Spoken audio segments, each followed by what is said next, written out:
guys, so just an FYI, Trey and I never filmed an intro or an outro, and this was filmed on Sunday or Monday?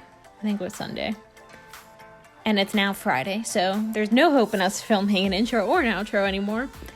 So now, we're just hopping straight into the video. I'm peeling some potatoes. Meanwhile, I'm also making Trey's lunch, which was just some tilapia and then some frozen veggies, the California medley. We have a new microwave now, so I don't need to throw these in the pan, but it's just pretty convenient. The pan is hot, they're already cooked, they just need to steam up, so yeah. Back to peeling vegetables, because this weekend, Trey and I really wanted to make Cuban food. So, I'm Cuban, obviously the name of this channel says I'm Cuban, MeaganLaCubana, so there's that. Trey loves Cuban food, he just loves all food too, so there's also that.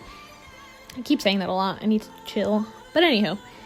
So I was just peeling some potatoes because we were going to make papas rellenas, which is just like a stuffed potato ball with meat on the inside.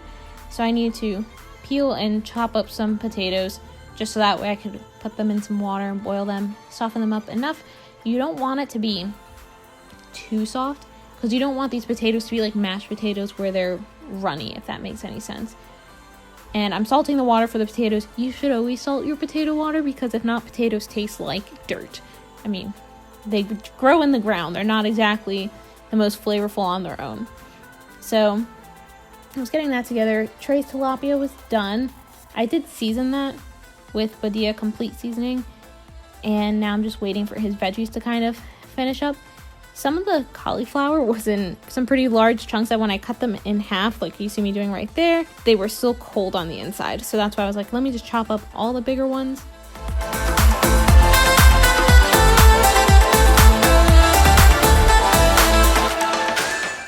And I decided to pre-dice an onion because I knew I was going to need it for picadillo, which is a ground beef thing, Cuban food, comfort food. You'll see me make that in a hot minute. But I was just pre-dicing the onion and putting them in that little blue bowl while Trey got his lunch out of the pan. He also wanted truffle oil on his stuff. He's been loving truffle oil ever since I introduced him to it.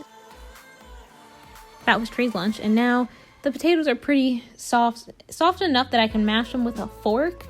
But like I said, I'm not trying to get all that potato water in there because I want them to be malleable enough that I can mold them in my hand and that they hold their shape. So it's kind of like a little bit of a fine line. Not too fine. I mean, I don't measure anything, but just, you know, you don't want it to be like mashed potatoes. You want it to be like roughly mashed.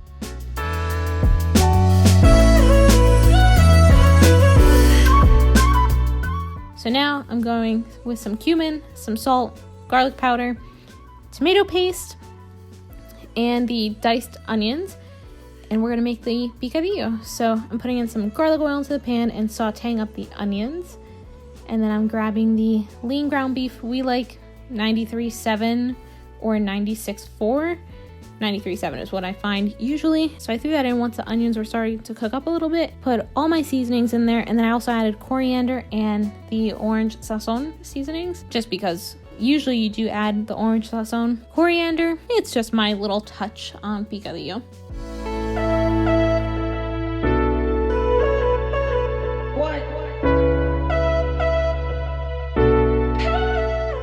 So mixing that all up, letting it cook, and then you add some tomato paste. And I did Alton Brown's method of freezing the tomato paste can. Like you cut both sides so it's kind of like a push pop and you freeze it like that. So that was nice. And here I'm adding in some homemade beef stock or beef broth. I don't know what to call it. You saw me make it in a previous weekend video. I'll link that down below. So now it's time to add in some olives and some olive juice, like the brine. So you don't have to add too much salt to this because the olive juice just helps. So I'm finally chopping up my olives. You don't have to do that. You can add the olives whole. I just like to dice them up because I love olives so much. So when I dice them, it feels like I have more in there. Now we are on to bread making. We've been making stuffed bread for a few weeks now. So this bowl had the bloomed yeast and flour, some salt in there. And Trey's job is mainly to mix because this is just how we do it together. He doesn't mind getting his fingers dirty and it gets very sticky. And I just kind of help him along with whatever he needs so that he doesn't get anything else too dirty. So we tried out a new technique when it comes to kneading that you only knead it like fold it over 8 times. So you knead it, fold it 8 times. I oiled up the bowl. You let it sit in the bowl, rest for an hour, and you keep doing that like 3 or 4 times. So now I grabbed some butter and bam, now it's melted butter because I was gonna prep some cinnamon rolls. So I did flour, the melted butter, 1 egg yolk, and then I also added in some bloomed yeast, and Trey, being such a champ, and he was also mixing that up for me.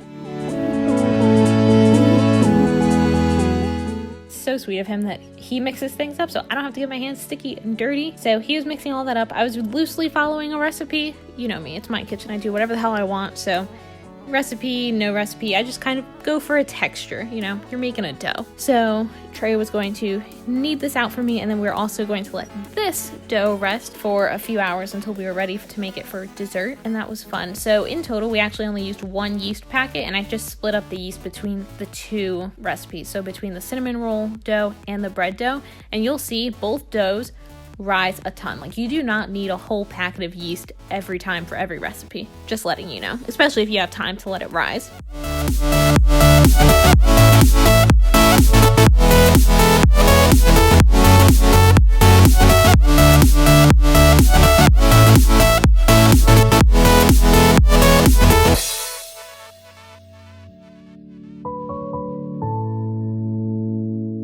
So it's been a few hours and the papa rellena stuff is all done. So you see the potatoes and the picadillo. Now I'm getting the breadcrumbs, and I decided to mix Italian breadcrumbs and panko. Usually you would just use regular breadcrumbs like Italian, but I thought panko could add a better crisp factor to it. I don't know. Like I said, it's me taking my own spin on comfort foods that I grew up eating. So you take the mashed potatoes, you put them in your hand, you kind of make like a flat thing, and then you make like a little indentation with your thumb and fill some picadillo in there, and then you just carefully shut the potato ball. So I realized it was easier for me to just form all of these balls and then go back and do the dipping and the breading situation. The first one, I made the ball and breaded it, and I was like, you know what? I should just make all these balls, then go back and dip them in the egg mixture and then in the breadcrumbs. So I think we did about 13 of these. Well, I did a bunch. Trey did 2 at the end.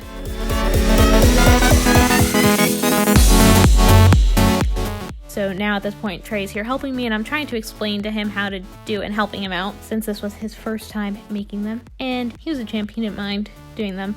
And then it was actually very helpful that Trey was with me. So I would put the papa rellenas in the egg mixture, and Trey would put them in the breadcrumbs and like shake them up so I didn't have to get my hands all super dirty and like clumpy. I know you can use one hand for dry, one hand for wet, but I always get confused and then shit just hits the fans. So these are the papa rellenas all breaded up. You see that one little guy ready to go? I don't mind when some of them are little, and Trey fully approves. So now I'm chopping up or peeling up some plantains because we are also going to make some plantain chips. I put one papa rellena in the oil. It's been heating up for a while, but I just wanted to make sure the oil was hot enough. So you just kind of fry these up until they're toasty brown on both sides. Everything in there is cooked already, so you don't really have to worry about it. And then at the same time, I'm using my little mandolin slicer and blade in there to slice up the plantain chips very thinly, because like I said, they're kind of like potato chips, but made with plantains.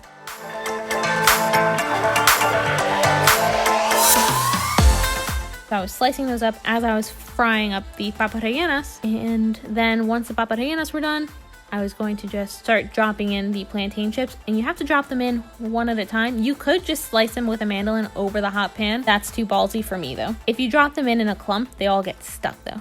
Look at how golden brown and delicious those papa rellenas look. And I like putting all my fried stuff on paper towels just to kind of help soak up any excess oil. And then while those are frying, I cut and peeled another plantain, because I had 2. And I was gonna make tostones with them, which are kind of like double fried plantains, and they're like mashed and they're delicious. I was gonna make them on Monday, but then I was like, you know what, the oil's already heated up, let me just start. So you cut them into like chunks, you fry them one time, and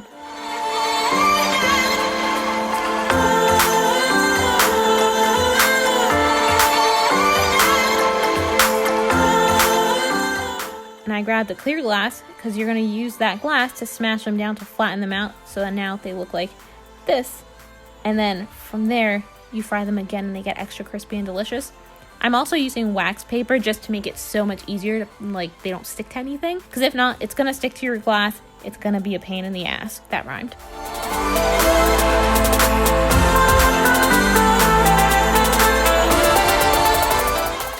I really enjoy seasoning all these plantain things with garlic salt. So the plantain chips that I finished were already seasoned with garlic salt as I was going. And as I take the tostones out, I'm also hitting them with garlic powder and salt. You have to hit them with garlic powder and salt the sooner they get out, so that way it sticks. Because if not, then they kind of like dry up and they don't really hold on to the salt and garlic powder as well. I don't know, that's just my experience. I don't know why it does that, but it is what it is.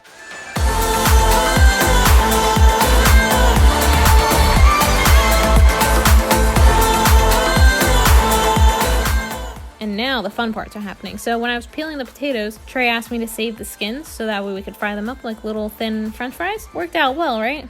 It's looking good. This always happens to me when I fry potatoes, by the way. It's terrifying every time. I never learn my lesson. That I put too much in and then the oil like kind of bubbles up. It goes all over the place. I made a freaking mess. Those tostones look delicious, and I always have to call Trey for help. Like when something bad is going on in the kitchen like that, like with the oil spilling over, I was convinced, I was like, this could start a fire, you know? I don't actually know if it could. I've never started a fire in the kitchen like that, but I just go, Trey, help. Like pretty monotone and mundane, but he knows if I'm saying the word help, you better freaking run. I'm never gonna scream the word help. I'm never gonna cause panic like that, but I need help. Anywho, so I just sliced up some deer bologna, homemade from his mom, and it has some cheese in it, and that's what we were using to stuff the bread. So Trey rolled out the bread.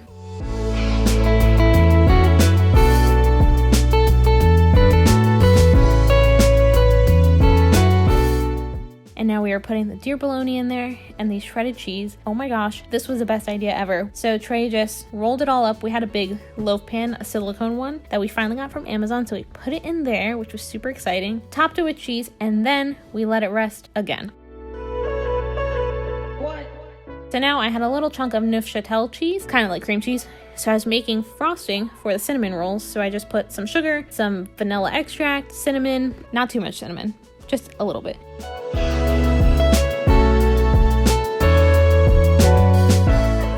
And I was flouring our table up so that way I could roll out the cinnamon roll dough. Look at how big that shit got. Literally, it was huge. So rolled out the dough, and also I forgot to tell you, the bread dough also got huge. So don't be afraid if you only use half a packet of yeast. It's a lot. It's still gonna grow. Floured my rolling pin and I was rolling out this dough. Then I accidentally rolled out a piece a little weird.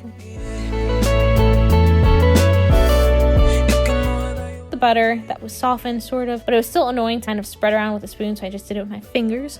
I added the cinnamon sugar filling into it, which I should have done like double the filling. And before I got crazy, Trey got me a cutting board so I could cut the cinnamon rolls on the cutting board instead of on our table. Look at that bread. That's a heck of a rise. So now that the bread was ready to go, we threw the bread in the oven and the cinnamon rolls.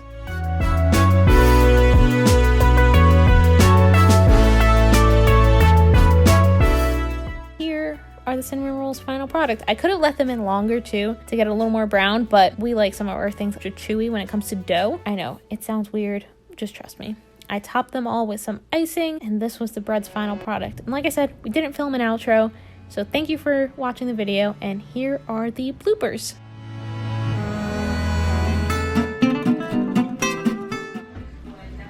This is the part not shown in the video.